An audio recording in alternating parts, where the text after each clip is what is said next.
We're gonna stay with biceps. We have one more exercise.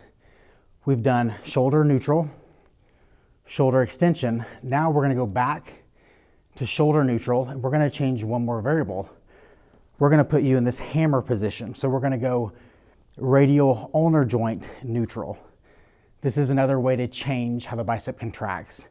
So you have these forearm muscles that attach to your radius, your ulna, and when you change your hand position or your palm position by turning it in this way, this takes these forearm muscles and it puts them over the axis of your elbow.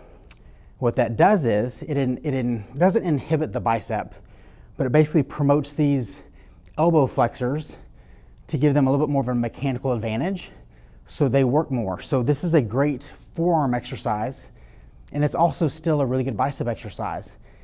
If you're trying to improve your overall arm development, changing these positions strategically is super important because we're changing how the muscle develops as a whole. But it's only by changing the joint position that this happens. So this is a way to stimulate change. We're going to do this standing. You could do it seated, but we're gonna do it standing today. I'm ready to roll, so I hope you all are ready to roll too. I'm gonna start the timer. I'm gonna go in a minute 5. We're gonna go, 3, 2, okay, 25. All right, so building it from the ground up. Feet are hip width, elbows are stationary. I'm neutral here, squeezing at the top, controlling all the way back down. I'm gonna pause here. Now, do you remember the common mistakes I've talked about in the bicep curl? All those apply here. We're gonna try to not move the elbows. If the elbows move, this offloads everything we're trying to work. So when you're here, make sure that you're not doing this. Make sure that elbow is staying completely still. We're moving in an arcing path.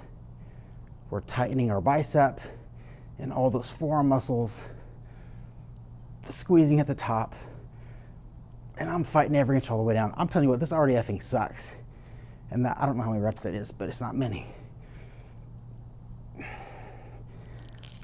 Thank God that's over. All right, we're gonna rest.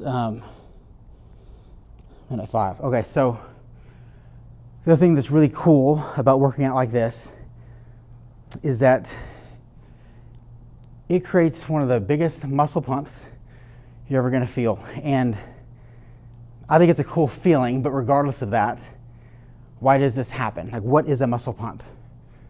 A muscle pump is cellular inflammation.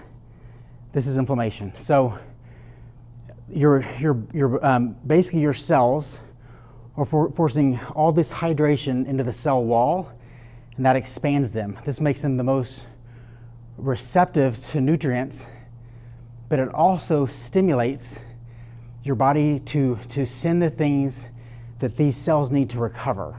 So the inflammation is essential for recovery. That's why inflammation as a stress response in the body in general requires healing. In this case, it's a beneficial form of healing. So this is like a self-induced form, but this muscle pump has a purpose. So some of these pre-workouts that give you arginine and things that enhance the muscle pump, quote unquote, there is some benefit to some of them. I'm not gonna sit here and promote anything or say you should take them, but there is some science there depending on which one you choose. I'm gonna tighten first, squeezing at the top, controlling all the way back down. This is set 2 of 3. We're almost done with biceps for today.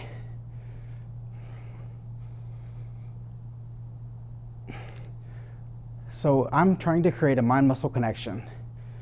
I am thinking about literally tightening my bicep and making it perform all the work. I'm not going slow to make this miserable.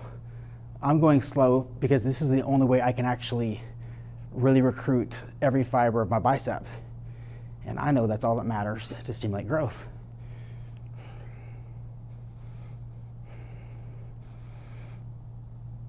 I definitely should drop the weight.